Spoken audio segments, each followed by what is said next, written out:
Szeretettel köszöntök mindenkit, itt állunk megint a magyar-szerb határ mellett, itt van mögöttem a határkerítés, és itt áll mellettem Szabó Roland, illetve Kispalkó Szilveszter, a Mi Hazánk Mozgalom délvidéki tagjai, és éppen néhány perccel ezelőtt szóltam be a rendőrségnek, hogy amikor itt megérkeztünk, akkor itt mellettünk a túloldalon itt álltak a migránsokból lett maffiózók, bűnözők, az embercsempészek, és láthatjuk, hogy itt megint a kerítést kibontották, ez gyakorlatilag egy-két napig marad így a kerítés, amikor megjavítják. Persze a magyar adófizetők, tehát önök fizetik, hogy állandóan helyre kell állítani a megrongált kerítést. Néhány napig néz ez ki így, aztán utána pár nap múlva már újra szétverik. Itt még látható a frissen, nemrégiben átmászott migránsoknak itt vannak a fönnakadt ruhái, hozzák a létráikat és másznak át a migránsok.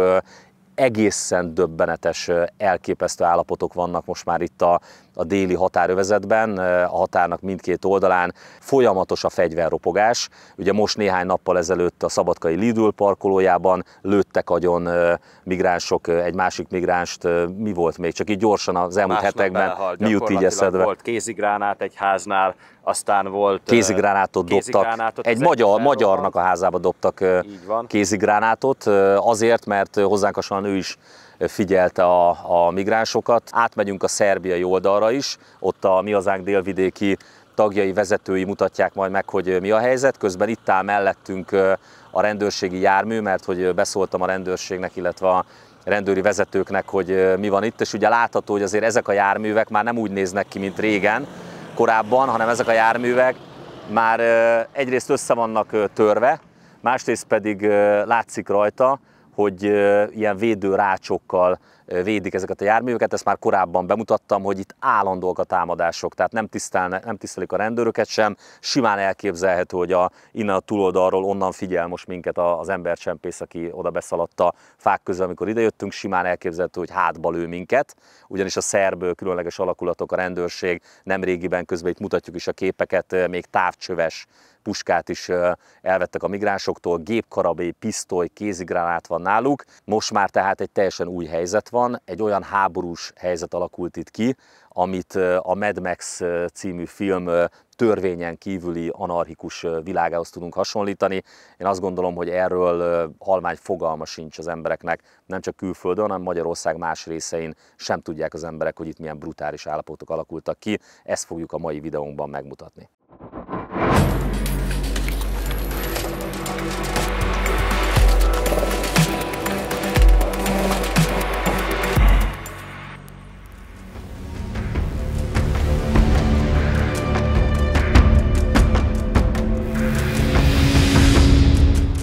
Ami a migrációs válságot illeti, délvidéken egyértelműen a helyzet eszkalálódásáról beszélhetünk. Ugye a kezdeti híradásokban még csak Szabadka északi részén elterülő erdős részből kaptunk információkat, hogy a migránsok hétvégi házakba, illetve elhagyatott tanyákba törtek be. Majd ezt követően került nyilvánosságra az a látványos videófelvétel, ahol horgoson fegyverekkel vonultak. Ezt követően Palicson is történt fegyveres leszámolás, de eljutottunk a fordulópontnak tekinthető hajdújárási esethez is, amikor egy magyar család házára dobta a kézigránátot. És azt hittük, hogy már nem lesz rosszabb, de tévedtünk.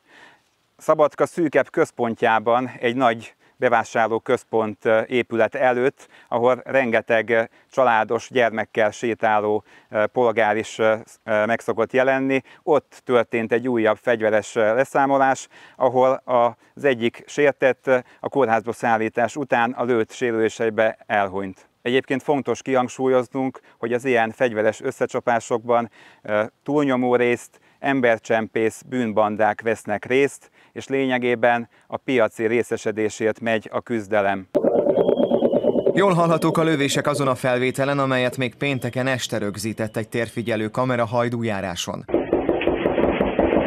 Még mindig nagy port kavar a múlt heti eset is, amikor az illegális bevándorlók a helyiek udvarát használták csatatérnek. Az összecsapás órákon át tartott, egy afgán migráns meghalt, két másik pedig megsebesült.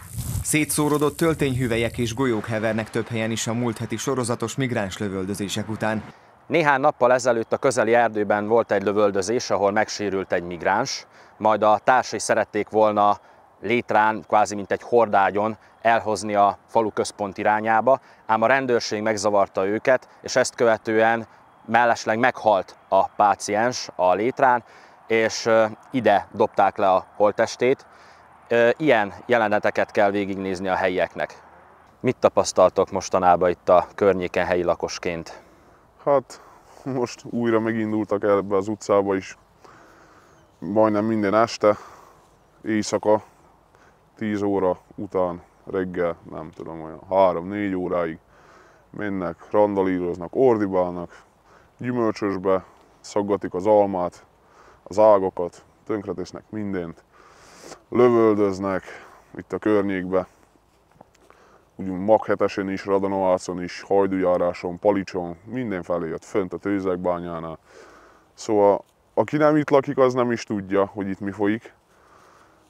Nem is örülök is neki, hogy sok ember erről nem, hogy is mondjam, nem kell átélnie ezt, amit nekünk át kell a gyerekeinkkel, mert ugye a gyerekeknek ez egy nagy trauma, mikor jönnek például a migránsok itt az utcában fényes nappal is, és ordibálnak. Ugye a gyerekeknek mit tudjak mondani, mit csinálnak ezek az emberek, miért cirkuszolnak, miért csinálják ezt, amit csinálnak. A gyerekek nem is értik, hogy miről van szó. Csak félnek tőlük. Mert már kijön a gyerek az udvarra, meglássa őket, oda jön, azt mondja, hogy apa, itt vannak a rossz bácsik. Persze. Mondom, kislányom, menjél be, ne féljél, most mit tudjak neki mondani? Ilyen meg akarnak minket félemlíteni. Saját hazánkba. Az otthonunkba. Az otthonunkba. Az udvarainkba lövöldöznek, a gyümölcsöseinkbe, a szomszédunkba, mindenfelé bombákat dobálnak. Ez normális egy államba? Ilyet megengedni? Ez nem elhinnivaló dolog, hogy ilyesmit megenged az állam, nem? Hogy a rendőrség, Hajdukón mondták szépen, mikor lövöldöztek. A rendőrök hívták a feletteseiket, hogy kapjanak engedélyt arra, hogy menjenek leállítani a tűzharcot. És nem kaptak engedélyt. Ez normális dolog. A migránsoknak itt minden szabad. Randalírozni, lövöldözni, bombákat dobálni. Hol lehet ezt megengedni? Szíriába. Szíriába, igen. És ez Szíria? Hát nem. Ez nem Szíria. És nem értem, hogy miért van ez, hogy ezt megengedik. Miért kell nekünk félve kimenni az udvarba? Én is ugyanúgy fizetem az adót, mint akármelyik szerb állampolgár, és ezt kapom érte. A gyümölcsösömet, amiben egész évi munkámat belefektetem, a gabonákat, amit csinálok, amit művelünk, mindent tönkre tesznek, ezt kell megélnem. Az a rengeteg munka, amit belefektetek, ezt érdemlem azért, mert dolgozni akarok. Nem tudom fölfogni. Erre csak imit-tamot minden kilométerben van egy tanya. És ezek az emberek mind idős emberek főként. És ezek félnek. Természetes dolog, hogy félnek, amikor lövöldöznek éjszaka, meg ma nappal is lövöldöztek már. Ez nem normális dolog, hogy... Nem is tudok már mit mondani erre, hogy... Mindenki könyörög az államnak is már, meg a tévébe is, mindenki azt hajkúzza, hogy segítsenek rajtunk, és senki nem tesz semmit. Itt senki nem jön, amikor lövöldöztek, hívom a rendőröket, ki se jöttek. Pedig kötelességük lett volna. Én fizetem az adót, és ők abból kapja a fizetését, és nem jön megvédeni a családot, az én családomat. És mit gondolsz, hová fog ez az egész eszkalálódni még tovább? Szerintem, hogyha ennek hamarosan nem lesz valami nem látszólagos megoldás, hanem tényleges megoldás, akkor itt a nép fel fog lázadni szerintem.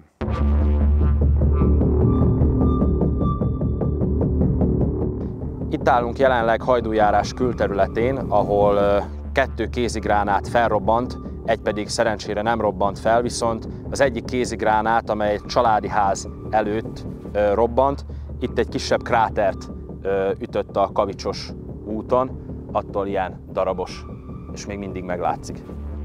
Az egyik gránát által okozott sérülés ezen a dobozon konkrétan itt látható is.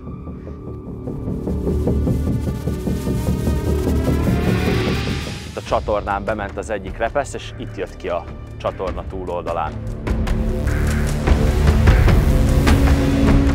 azóta nem mászkálnak itt, úgyhogy itt benőtt, de ez itt full le volt taposva. Aha.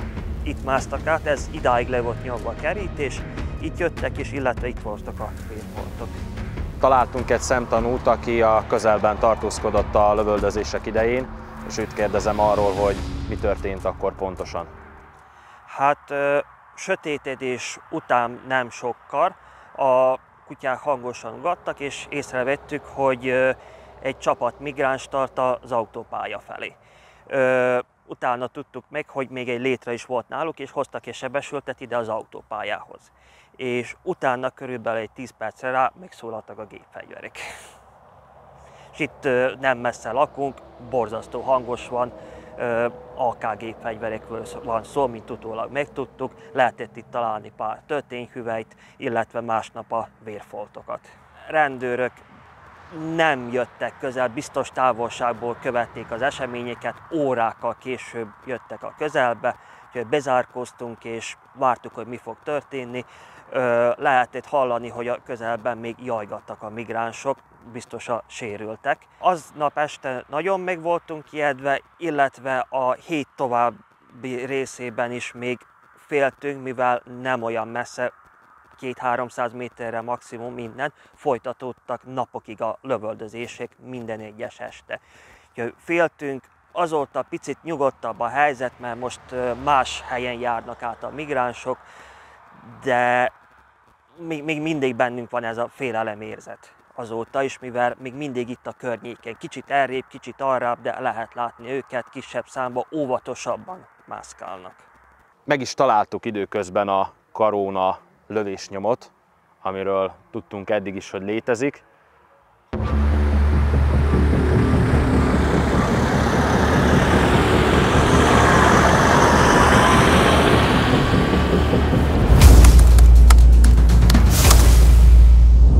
Hogyha megnézitek, lehet látni ezen a magasításon, a gyodába bele vannak akadva rengeteg helyen ezek a fadarabok, ezeket nem a madarak hordták össze. Amikor a túloldalról dobálják a szolgálatban lévő rendőröket, akkor ezek fönnakadnak gyakorlatilag, ebből is látszik, hogy azért itt elég szép kis csaták szoktak zajlani esténként. Sőt, most már nem csak esténként. Az a kormányzati propaganda, hogyha a migránsok megrongálják a kerítést, akkor ezt azonnal javítják. Hát ebből is lehet látni, hogy ez nem igaz. Ugye az előbb is láttunk egy lukat, sőt kettőt, ez most a harmadik, körülbelül egy olyan 800 méteres szakaszon belül. És még ott előttünk is lesz egy következő. Tehát a külső magasítást szétvágják, mivel az nekik már problémát okoz, nincs olyan hosszú létra.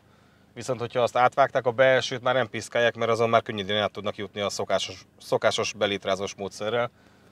Kívül a magasítás az még problémát okoz, hogyha nem vágnák szét erővágóval és nem lógatnák így le a földre a gyodát.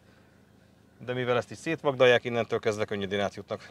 Napi szinten hallani fegyverropogást, nem tudunk hova elbújni. Tehát itt élünk, itt aki ugye gazdálkodik, de csak most nem is beszélve, ugye, hogy irgalmatlan sok kárt okoznak a gazdálkodóknak ezek az emberek. Mert ugye itt az a baj, hogy a csempészek azok lőnek.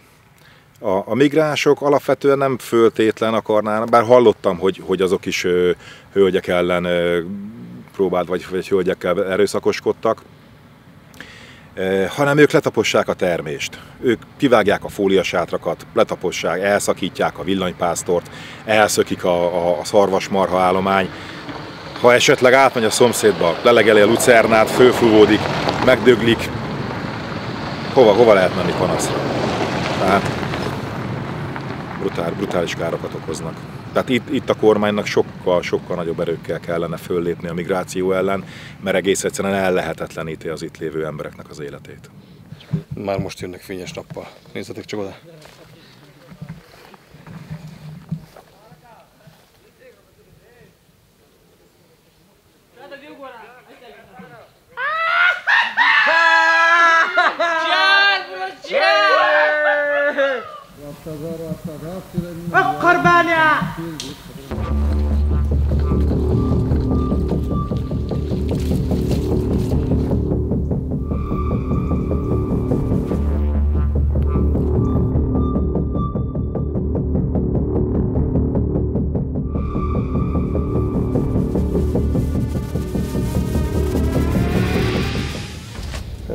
akkumulátor nincs benne, és ez itt nem zavar senki.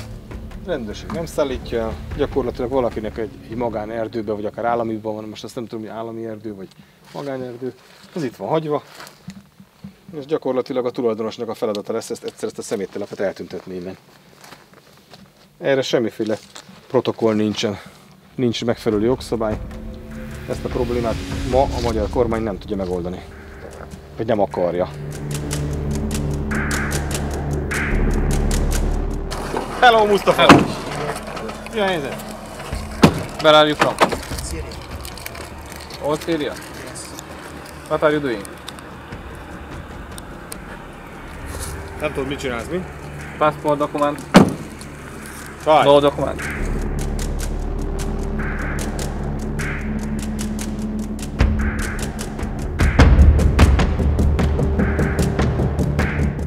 A fogattal is leszetteted engem, most se zavart. Ó, jön az! Ezek is bekár, itt vannak kint. Gyakorlatilag a rendőrjárőrök állították meg őket, Ásatalom belterületéről jöttek ki. Két moldáv fiatalember éjszaka Ásatalom belterületén egy lesötétített Mercedes-szel valószínűleg nem fagyizni jöttek. Most éppen szedhetik lefelé a sötétítést az üvegről. De közben halljuk az erdőbe a kiabálást, úgyhogy valószínűleg itt vannak az emberek is nem messze. Good. Very good, nagyon jó. Ott van még. Yes. Dolgozzák.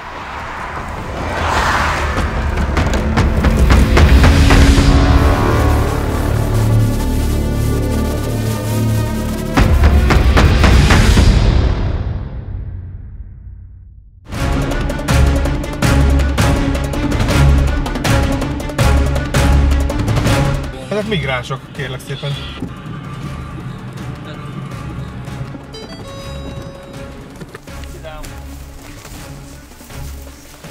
Sit down.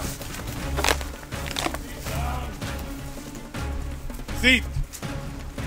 33.